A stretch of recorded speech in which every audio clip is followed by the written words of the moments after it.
We are back with Dr. Aaron Carroll talking about his book, The Bad Food Bible. And as you can see from the table, I put up some things that are traditionally known as bad foods. And Dr. Carroll has explained why total avoidance of that is kind of silly. Yep. Okay, here's one that I really grew up with. I'm much older than you. Okay. Okay.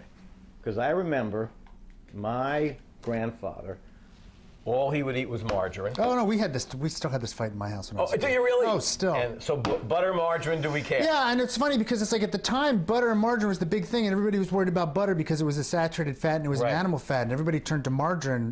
The problem was they would make this vegetable thing, but it was liquid. So the only way they can make it solid back in the day was to make it a saturated fat. They basically would turn it into a trans fat. Oh yeah. Which of course now we know is the worst thing in the world. The FDA has banned and everything else. So probably all of us turning to margarine with the trans fats, horrible idea. Today they make margarine without the trans fat, and they try. But here's there was never any really good evidence that this, other than the trans fat being publicity. Terrible, huge, huge. Now again, you don't want to overdo anything, and you don't want to go crazy. But you know, butter has fat. That's correct. But again, using some things like butter or salt, as we've discussed, is how you make some foods like vegetables taste good. Yes. And so probably the small amounts that we would use in order to make food, healthy food, more palatable that we'd want to eat it, that's a good thing. You don't want to go crazy with any of this, but you know, still, again, the evidence against butter is just not nearly as bad as people have. But you're even suggesting that this might be bad.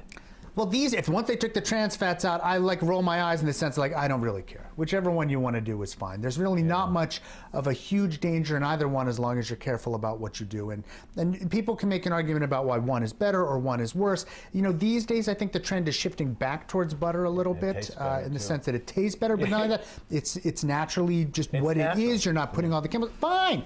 The truth of the matter is that neither of these two things is ever as dangerous probably as people say. Okay, I'm putting the margarine away. Look at my lunch and dinner just piling up there. I still got more in my bag. Great. We'll be back.